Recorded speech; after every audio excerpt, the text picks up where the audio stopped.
Voici le plus grand défi de la vie. Vous pouvez avoir plus que ce que vous avez. Parce que vous pouvez devenir plus que ce que vous êtes. Tel est le défi. Et bien sûr, le revers de la médaille est que si vous ne changez pas votre façon d'être, vous aurez toujours ce que vous avez. Mon expérience m'a démontré que les revenus ne surpassent généralement pas le niveau de développement personnel. Il arrive que les revenus fassent un bond en avant, mais il est certain qu'à moins que vous ne vous développiez, ils reviendront généralement là où vous êtes. La vie a des voies étranges. Si quelqu'un vous donnait 1 million de dollars, il vaudrait mieux que vous deveniez rapidement millionnaire pour pouvoir conserver l'argent. Sinon, c'est sûr, il disparaîtra. Quelqu'un a dit un jour que si l'on prenait tout l'argent du monde et qu'on le répartissait équitablement entre tous, il reviendrait rapidement dans les mêmes poches. C'est incroyable. Le succès est quelque chose que l'on attire, pas quelque chose que l'on poursuit. Le succès consiste à trouver un bon endroit où rester. Ainsi, au lieu de le rechercher, vous travaillez sur vous-même, sur votre développement personnel. La principale question à se poser au travail n'est pas de savoir ce que l'on obtient, mais ce que l'on devient. La grande question n'est pas de savoir combien je suis payé ici, mais ce que je deviens ici. Car le vrai bonheur n'est pas contenu dans ce que vous obtenez, mais dans ce que vous devenez. Voilà donc notre sujet principal de ce soir, le développement personnel. De toutes les missions que M. Chauffe m'a confiées à l'âge de 25 ans, c'est probablement la plus difficile. En fait, j'y travaille encore.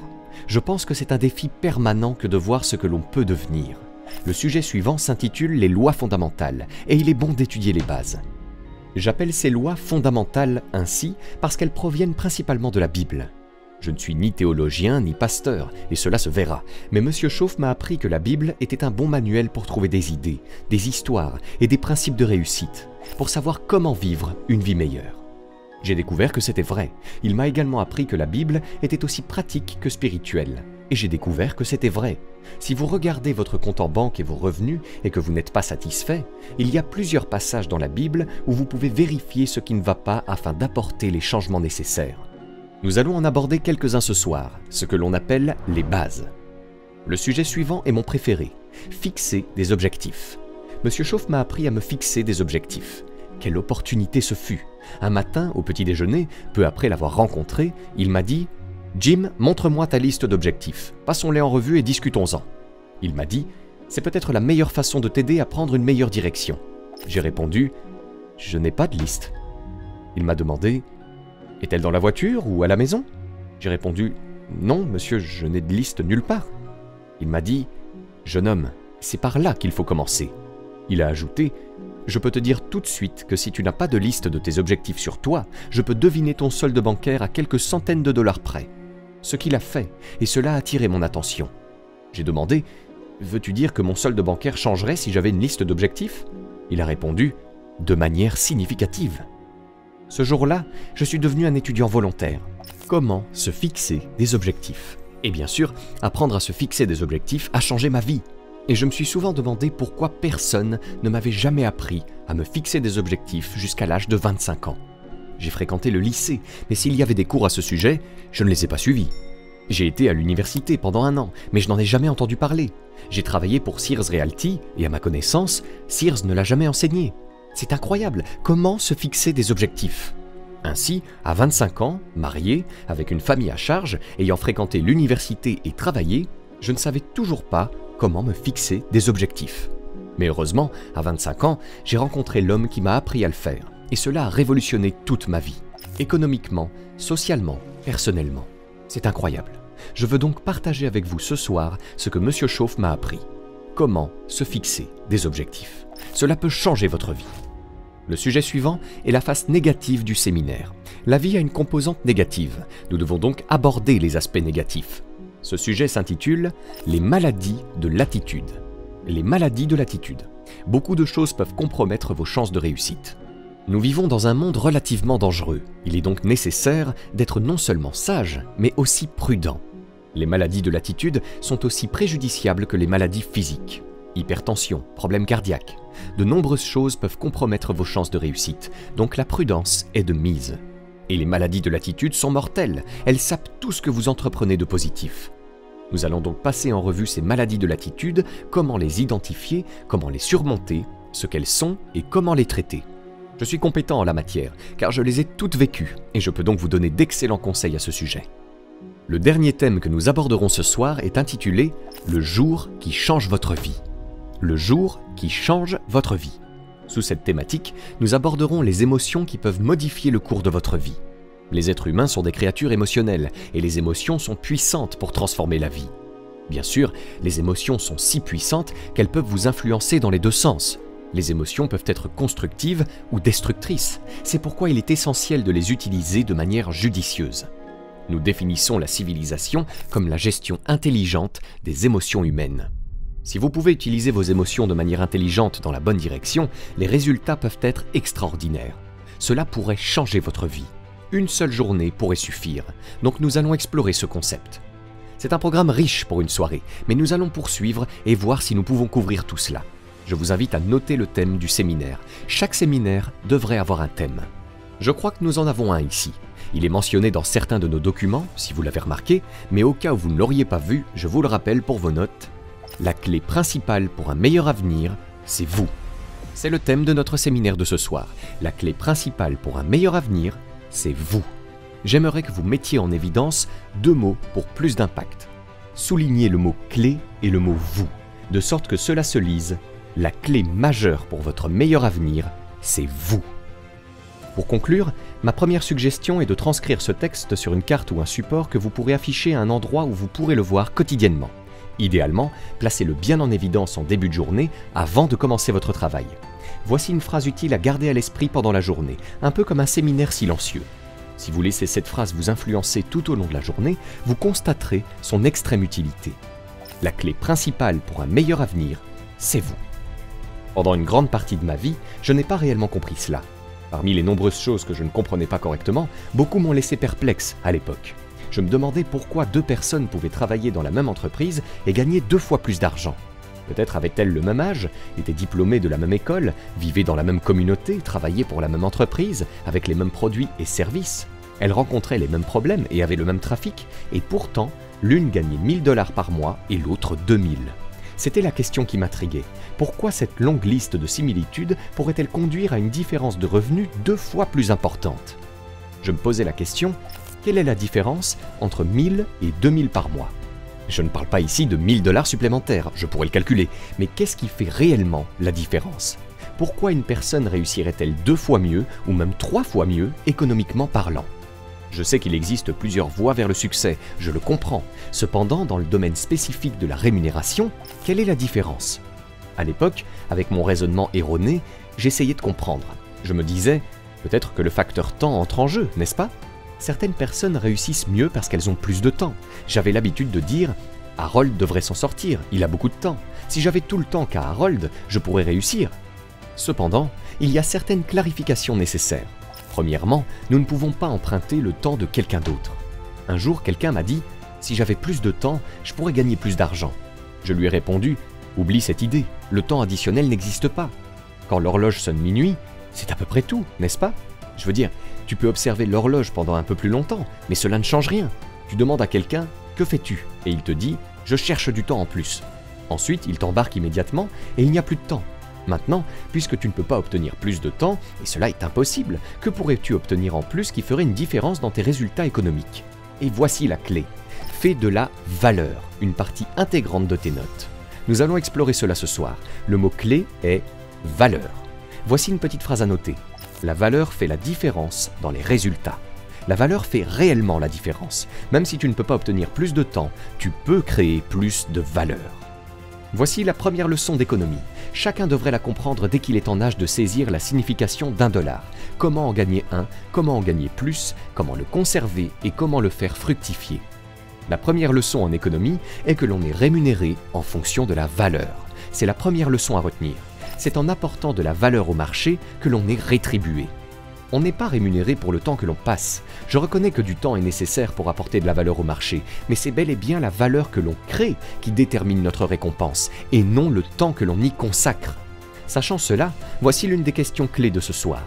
Est-il possible de devenir 2 fois plus précieux sur le marché et de gagner 2 fois plus d'argent dans le même laps de temps? Est-il possible de devenir 3 fois plus précieux et de gagner 3 fois plus d'argent dans le même temps? Cette possibilité existe-t-elle? La réponse est oui. Cependant, comme toujours, la réponse dépend de certains facteurs.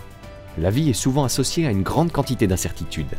Comme disait Harry Truman, la vie est pleine d'incertitudes. Cela est vrai. Et voici le grand si que nous allons explorer ce soir. Il est possible d'obtenir des résultats nettement supérieurs sur le marché si l'on se concentre principalement sur sa propre amélioration. C'est le thème de notre séminaire de ce soir, apprendre à se concentrer principalement sur son propre développement. Au cours des 24 dernières années, les gens m'ont souvent demandé comment parvenir à un revenu supérieur à la moyenne. La réponse est la suivante. Devenez une personne au-dessus de la moyenne. Cultivez une poignée de main supérieure à la moyenne. Certaines personnes veulent réussir, pourtant elles ne prennent même pas la peine d'améliorer leur poignée de main. Même si cela peut être facile à faire, elles laissent passer l'occasion, elles ne saisissent pas le concept. Cultivez un sourire supérieur à la moyenne, cultivez une excitation supérieure à la moyenne, cultivez un intérêt supérieur à la moyenne pour les autres personnes, cultivez une passion supérieure à la moyenne pour la réussite. Vous voyez, cela peut tout changer. L'une des expériences les plus frustrantes dans la vie est probablement de chercher un emploi supérieur à la moyenne avec une rémunération supérieure à la moyenne sans avoir soi-même développé des compétences et des qualités supérieures à la moyenne. C'est ce qu'on appelle la frustration. Et M. Schauf m'a probablement donné l'un des meilleurs indices de ma vie lorsque je l'ai rencontré pour la première fois. Il m'a dit « Jim, si tu veux être à la fois riche et heureux pour le reste de ta vie, prends bien en compte cette leçon. » Puis il m'a confié l'un des principes les plus importants parmi tous ceux qu'il m'a enseignés. C'était au tout début. M. Schauf était bienveillant, mais il pouvait aussi être assez direct, et il posait des questions percutantes. Un jour, je lui ai expliqué comment les choses ne marchaient pas pour moi. Il m'a répondu « Monsieur Rohn, je ne vous connais que depuis peu, mais je crois sincèrement que pour que les choses changent pour vous, vous devez changer. » C'était loin d'être la réponse que j'attendais, mais c'est celle qu'il m'a donnée. Et je vous la partage lors de cette soirée estivale à Anaheim, en Californie, en 1981. Si quelqu'un est à la fois riche et heureux, il mérite d'être écouté. Il m'a dit « Jim, je ne peux te dire que cela, mais pour que les choses changent pour toi, tu dois changer. Sinon, rien ne changera. » Auparavant, je disais « J'espère que les choses vont changer. » N'est-ce pas? C'était mon unique espoir. Si les choses ne changent pas, j'aurai de sérieux problèmes. Puis j'ai découvert que si les choses ne changent pas, alors rien ne change vraiment. Cela crée des problèmes sérieux. Laissez-moi partager avec vous ce que seront les années 80. Vous êtes au bon endroit pour l'apprendre. J'ai animé un séminaire pour les cadres et les dirigeants de la Standard Oil à Honolulu. Nous étions réunis autour d'une grande table de conférence. L'un d'entre eux m'a demandé « Monsieur Rohn, vous connaissez des personnalités influentes à travers le monde. Comment envisagez-vous les années 80 ?» Je leur ai répondu « Messieurs, grâce à mes relations, je peux vous le dire. » Ils ont tous écouté avec attention, et j'ai continué. « Messieurs, en se basant sur ma vaste expérience, je peux honnêtement vous dire que, selon moi, les années 80 seront à peu près comme les années précédentes. N'est-ce pas formidable que vous soyez venus ? » Bien sûr, il s'agissait de provocations amicales, mais il y avait aussi une part de vérité là-dedans. Les choses suivront leur cours habituel. Les événements se dérouleront comme ils l'ont toujours fait. Les marées montent et retombent. Pendant plus de 6500 ans que nous avons connaissance de l'histoire enregistrée, et probablement bien avant cela, ce schéma n'a pas changé. Certains hivers sont longs, d'autres sont courts. Certains sont rigoureux, d'autres plus doux, mais ils se répètent toujours après les chutes. Cela ne changera donc pas. Face à cela, certaines personnes se demandent « Si les circonstances restent inchangées, comment ma vie peut-elle évoluer ?» Voici la réponse. En changeant vous-même. Pour que votre situation change, vous devez opérer un changement. Avant de m'adresser à des lycéens ou des chefs d'entreprise, mon message reste constant. La seule façon d'améliorer votre vie est de vous améliorer vous-même. Permettez-moi de vous présenter les 4 principales leçons de vie à retenir. Voici ces 4 enseignements majeurs. Il est important de les étudier. Dans notre séminaire de fin de semaine, nous les enseignons. Certaines personnes ne réussissent pas autant qu'elles le pourraient parce qu'elles se focalisent sur des détails mineurs. Il est crucial de rester vigilant à la fin de chaque semaine et de chaque mois, de s'assurer que vous ne consacrez pas trop de temps à des choses mineures. En explorant l'ensemble de cette série, nous abordons à la fois les éléments majeurs et mineurs. Pour vous montrer où je veux en venir, voici 2 phrases clés à noter. La première, la vie et les affaires sont cycliques, comme les saisons. C'est la première phrase. La vie et les affaires sont cycliques, comme les saisons. L'une des meilleures façons de décrire la vie est de la comparer à des saisons changeantes. Frank Sinatra chantait La vie est une valse. Voici la deuxième phrase, d'une grande importance. Vous ne pouvez pas changer les saisons, mais vous pouvez changer vous-même. On ne peut pas altérer le rythme des saisons, mais on a le pouvoir de se transformer. Et c'est ainsi que vous améliorez votre situation. Ce n'est pas par hasard, mais par votre propre évolution. Maintenant, passons aux 4 principales leçons de vie à retenir. J'ai récemment achevé mon premier livre. Il est sorti il y a quelques semaines. Voici ce qu'il contient. Les 4 enseignements majeurs de la vie. Les voici. Premièrement, apprendre à traverser les hivers. C'est la première leçon. Les hivers surviennent juste après les périodes difficiles, avec une régularité constante. Certains durent longtemps, d'autres sont plus brefs. Certains sont difficiles, tandis que d'autres sont plus doux. Mais ils arrivent toujours. Vous devez apprendre à traverser les nuits qui succèdent aux jours. Vous devez apprendre à gérer les moments difficiles qui arrivent après les occasions. Il faut aussi apprendre à faire face aux périodes de récession qui suivent inévitablement les phases de progrès depuis des milliers d'années. Cette situation ne changera pas. La leçon à tirer est de savoir comment affronter ces défis.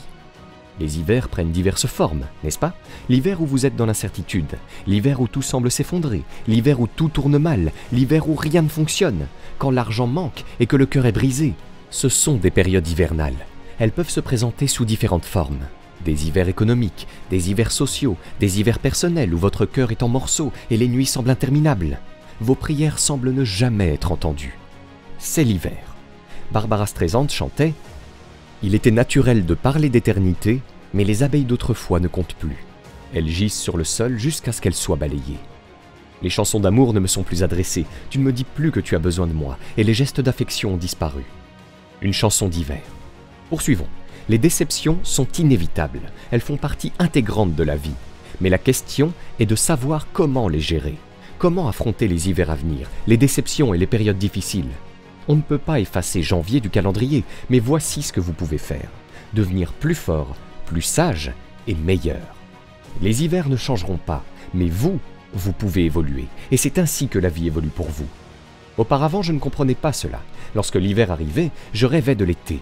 Face aux difficultés, je souhaitais des facilités. J'étais dans l'ignorance. C'est alors que M. Chauffe m'a révélé une part de sa philosophie unique.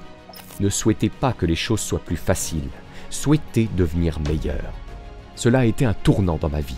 Ne désirez pas moins de problèmes, mais davantage de compétences. Ne souhaitez pas moins de défis, mais plus de sagesse. C'est là la clé. C'est ainsi que la deuxième leçon s'exprime. Apprenez à traverser les hivers.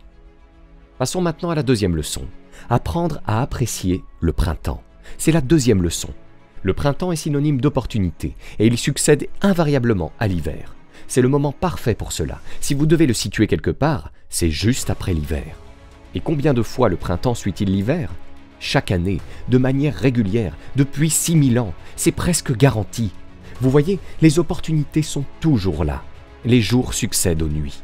N'est-ce pas fantastique? Les opportunités suivent les difficultés.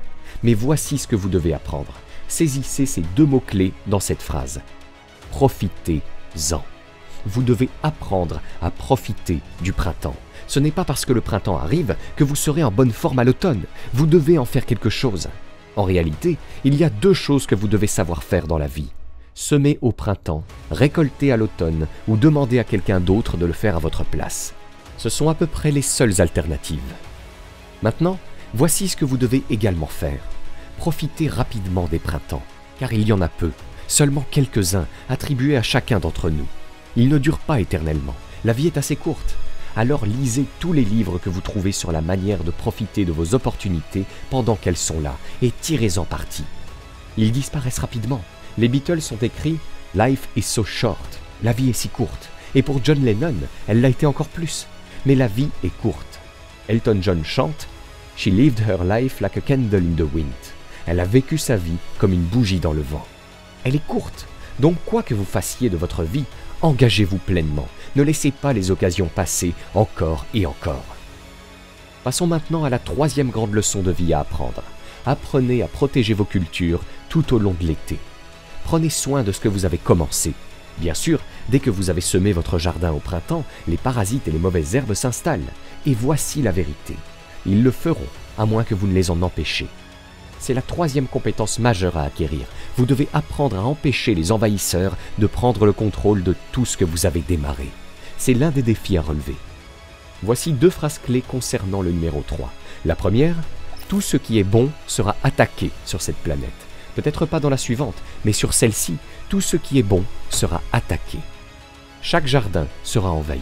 Ne pas le reconnaître est naïf. Et voici la deuxième phrase. Toutes les valeurs doivent être défendues. Les valeurs politiques, les valeurs sociales, les valeurs communautaires, les valeurs familiales, les valeurs du mariage, les valeurs de l'amitié, les valeurs de l'entreprise. Chaque jardin doit être entretenu tout au long de l'été. Passons à la 4e grande leçon. Apprenez à récolter à l'automne sans vous plaindre. Apprenez à récolter pendant la saison de la moisson sans vous plaindre. Assumez l'entière responsabilité de ce qui vous arrive. C'est l'un des signes les plus élevés de maturité humaine. Assumez la responsabilité complète. C'est le moment où vous réalisez que vous avez quitté l'enfance pour entrer dans l'âge adulte, le moment où vous acceptez pleinement vos responsabilités. De plus, apprenez à récolter à l'automne sans faire d'excuses, sans vous excuser si vous réussissez et sans vous plaindre si vous échouez. C'est cela, la maturité. Auparavant, j'avais l'habitude de dresser une longue liste de raisons pour expliquer pourquoi je n'étais pas au meilleur de ma forme. Pour moi, l'explication était indispensable, n'est-ce pas? Sinon, on aurait l'air pitoyable. J'avais cette liste assez particulière intitulée « Raison pour ne pas être au sommet de sa forme ». J'avais l'habitude de blâmer le gouvernement. Vous pouvez y croire ou non, c'était tout en haut de ma liste. J'avais une série de raisons, presque aussi longues que celles des politiciens. J'accusais les impôts. Voyez ce qui vous reste une fois qu'ils ont tout pris et qu'ils attendent que vous vous débrouillez. C'était sur ma liste. Les prix, c'était facile, n'est-ce pas? Vous entrez dans un supermarché avec 20 $ et vous en ressortez avec un demi-sac. C'était sur ma liste. J'accusais la météo, je blâmais la circulation, je blâmais ma voiture, je blâmais les fabricants, je blâmais l'entreprise, je blâmais la politique de l'entreprise, je blâmais le programme de formation, je blâmais mes proches d'être négatifs, ils me rabaissaient toujours, je blâmais mes voisins cyniques, ce ne sont que des égoïstes qui ne pensent qu'à eux, ils ne vous prêteront pas d'argent, c'était sur ma liste. J'accusais l'économie, je blâmais la communauté, c'était une excellente liste pour justifier un manque de succès, n'est-ce pas? Je pensais que c'était une justification valable. Je n'oublierai jamais qu'un jour, M. Schauff, bien qu'il soit très aimable, était également très direct. Heureusement qu'il l'était. J'aurais manqué de précieuses leçons s'il ne l'avait pas été. Un jour, il avait un regard curieux sur son visage. Il m'a demandé « Jim, par simple curiosité, expliquez-moi pourquoi vous n'avez pas atteint le succès jusqu'à présent. » « Parfait, me suis-je dit. Pour ne pas avoir l'air trop mal, je vais parcourir ma liste et lui donner la liste que je viens de mentionner. » Il a été très patient. Il m'a laissé énumérer toute ma liste. Le gouvernement, la météo. J'ai passé en revue la liste complète. Lorsque j'ai terminé, il a examiné attentivement ma liste. Il a dit « Monsieur Rhône, le problème avec votre liste, c'est que vous n'y figurez pas. » C'était incroyable. Lorsque j'ai commencé à travailler avec lui quelques mois plus tard, j'ai rapidement appris à déchirer ma liste des raisons pour lesquelles je n'avais pas réussi et à la jeter. J'ai pris une nouvelle feuille de papier et j'ai écrit un seul mot. « Moi ». Un texte spirituel de l'héritage noir dit « Ce n'est pas ma mère, ni mon père, ni mon frère, ni ma sœur, mais c'est moi, Seigneur, qui ai besoin de prier. » Vous voyez, j'avais l'habitude de rejeter tout sur les circonstances extérieures, mais permettez-moi de vous donner une philosophie qui a profondément influencé ma vie. Prenez-en note, ce n'est pas ce qui arrive qui détermine la qualité ou la quantité de votre vie. Ce qui arrive n'est pas la cause, car ce qui arrive arrive à tout le monde, de la même manière. Le soleil s'est couché pour nous tous la nuit dernière. C'est un événement partagé et j'ai réalisé que les mêmes événements peuvent survenir pour 2 personnes différentes. L'une devient riche, l'autre reste pauvre. Comment cela se produit-il? Parce que ce n'est pas ce qui arrive, mais plutôt ce que vous faites qui fait toute la différence. Voilà pourquoi cette idée est cruciale. Ce n'est pas ce qui arrive, mais ce que vous en faites. Les événements en soi sont similaires. Vous pourriez l'exprimer ainsi. Ce qui se produit, c'est quoi? Les gens agissent, c'est ce qui fait la distinction. N'importe quel événement peut survenir, n'est-ce pas? Toutes sortes d'événements peuvent se produire. J'ai entendu toutes sortes d'histoires, j'en ai vécu moi-même. Eh bien, nous pourrions raconter des histoires toute la nuit, n'est-ce pas? Des événements, n'importe quoi peut arriver. Avez-vous entendu parler de la loi de Murphy? Qui ici connaît la loi de Murphy? D'accord, la plupart d'entre vous la connaissent. Murphy avait ses lois. L'une d'entre elles disait « Si quelque chose peut mal tourner, alors ça finira par mal tourner ». C'est l'une des lois de Murphy. Il n'était peut-être pas l'un des orateurs positifs les plus renommés de son époque, mais cette loi demeure vraie, n'est-ce pas? Tout peut aller de travers, tout peut mal tourner. Je suis tombé du sommet à plusieurs reprises, y compris pour des montants de plusieurs millions de dollars. C'était dévastateur. J'ai mis du temps à m'en remettre. Ce n'était pas nécessairement une grosse somme, mais ça semblait énorme à ce moment-là. C'est toujours le cas, n'est-ce pas? Quand c'est tout ce que vous avez. Si vous en aviez 3, maintenant il n'en reste qu'un. Vous ne semblez pas si mal loti, mais quand tout s'effondre, y en a-t-il parmi vous qui ont vécu cela? Quelqu'un? Allez, soyez pas timide. D'accord, nous sommes tous passés par là, n'est-ce pas? Laissons le vent souffler. Bien sûr, c'était il y a longtemps, non? Lorsqu'on était sans argent, qu'on n'avait rien, que tout semblait perdu. Et maintenant, vous pouvez siffler jusqu'à 0, c'est la fin. Voyons voir, c'était des événements, n'est-ce pas? Tout peut se produire, tout peut arriver. Cependant, ce ne sont pas les événements qui comptent le plus. Ce qui compte vraiment, c'est comment vous réagissez. Quelqu'un pourrait dire « Oui, mais vous ne comprenez pas les déceptions que j'ai vécues. » Eh bien, nous avons tous connu des déceptions. Les déceptions ne sont pas réservées aux personnes en difficulté. Tout le monde en fait l'expérience. La différence réside dans la manière dont nous réagissons. Ce n'est pas la météo. J'avais l'habitude de blâmer la météo et j'ai appris que même les riches sont touchés par la pluie. Vous voyez, cela ne fait aucune différence. Imaginez deux hommes qui se réveillent un matin pluvieux. L'un regarde par la fenêtre, voit la tempête et se dit « Quel gâchis, avec ce temps impossible de sortir et de faire des ventes !» Il reste chez lui. Le même matin, l'autre homme regarde par la fenêtre, voit la même tempête et pense « Quelle opportunité! Avec ce temps, c'est le moment idéal pour sortir et faire des ventes. » La plupart des gens seront probablement chez eux. N'est-ce pas? Surtout les vendeurs. Vous voyez, c'est là que réside la différence dans la façon dont votre vie évolue. Ce n'est pas ce qui arrive, c'est ce que vous faites. Maintenant, voici une question clé pour ce soir. À partir de demain, que ferez-vous pour changer votre vie? C'est une question stimulante. Que comptez-vous faire à partir de demain pour changer les choses? Si vous ne prenez aucune mesure à partir de demain pour apporter des changements, devinez quoi? Les choses resteront les mêmes. Et vous savez, de cette manière, vous pouvez déjà anticiper ce que seront les 5 prochaines années. Il vous suffit de regarder les 5 années passées, car les 5 prochaines années seront similaires, à moins que vous ne preniez la décision dès demain de tout changer, ne serait-ce qu'un peu, ou quelque chose, ou tout. C'est le moment du choix. Vous avez le pouvoir de décider. Quoi que vous choisissiez, retenez que vous avez le potentiel de changer radicalement votre vie, à tout moment. À présent, vous pouvez découvrir gratuitement 5 idées de chaîne YouTube pour générer 1 000 € par mois sans montrer votre visage, en cliquant sur le premier lien dans la description de cette vidéo. Et si vous avez aimé cette vidéo, cliquez sur le bouton j'aime et abonnez-vous à la chaîne maintenant pour ne rien rater.